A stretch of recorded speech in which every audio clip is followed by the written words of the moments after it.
विक्रम सम्वत 2007 साल कार्तिक 9 गते फक्ताङलुङ हिमालको काखमा ताप्लेजुङ जिल्लाको थेचम्बुमा बुबा महेश्वर सुब्बा र आमा मधुकुमारी सुब्बाको जेठो सन्तानका रूपमा जन्म भई सुनसरीको इटहरीलाई कर्मथलो बनाएर नेपाली राजनीतिको उच्च शिखर चुम्दै समग्र नेपालको सामाजिक रूपान्तरण र विकासका लागि योगदान पुर्याउनु हुने एक विशिष्ट व्यक्तित्व हुनुहुन्छ रामकुमार सुब्बा।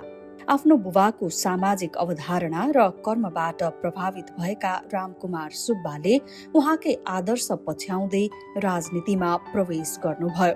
विक्रम सम्वत 2030 सालमा हेमकला याख्खासँग विवाह बन्धनमा बाँधिएर 2 छोरा आकाशहाङ सुब्बा र सोसोहाङ सुब्बा तथा एक छोरी नीलम सुब्बाका पिता रामकुमार सुब्बाले विक्रम सम्वत 2035 सालमा मात्र 28 वर्षको रहँदा पहिलो पटक इटहरीको प्रधान पञ्चको जिम्मेवारी सम्हाल्नुभयो। त्यस पश्चात पनि लगातार थप 2 कार्यकाल प्रधान पञ्चको भूमिका निर्वाह गर्नुभयो। उहाँले विक्रम सम्वत 2061 सालमा सगरमाथा अञ्चल प्रशासकको रूपमा कार्यरत रहँदा कुशल, पारदर्शी र प्रभावकारी नेतृत्वको परिचय दिनुभयो। एकपछि अर्को जिम्मेवारी सम्हाल्ने क्रममा विक्रम सम्वत 2070 सालमा संविधान सभाको सदस्यका रूपमा राष्ट्रको ऐतिहासिक संविधान निर्माण प्रक्रियामा उहाँको महत्वपूर्ण भूमिका रह्यो।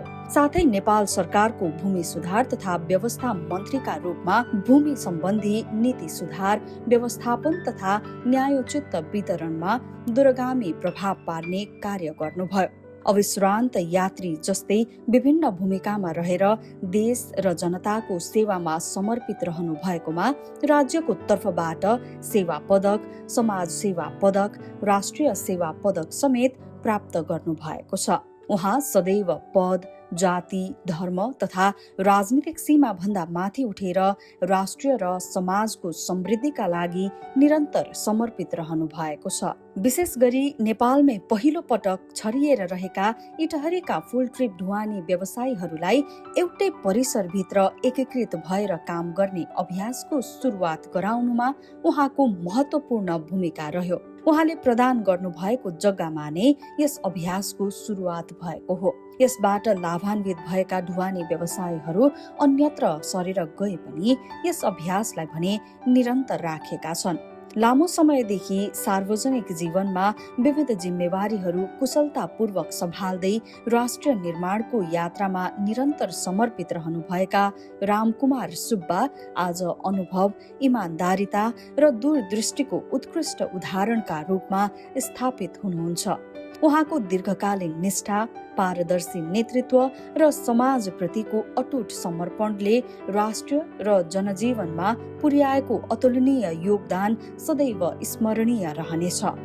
उहाँको प्रेरणादायी व्यक्तित्व र कर्मशील जीवन यात्राले भावी पुस्तालाई समेत देश सेवामा समर्पित हुन प्रेरणा प्रदान गरिरहनेछ भन्ने दृढ विश्वासका साथ हामी इटहरी ढुवानी एजेन्ट व्यवसायी संघ उहाँको योगदानको उच्च कदर गर्दै हार्दिक सम्मान अर्पण गर्दछौं।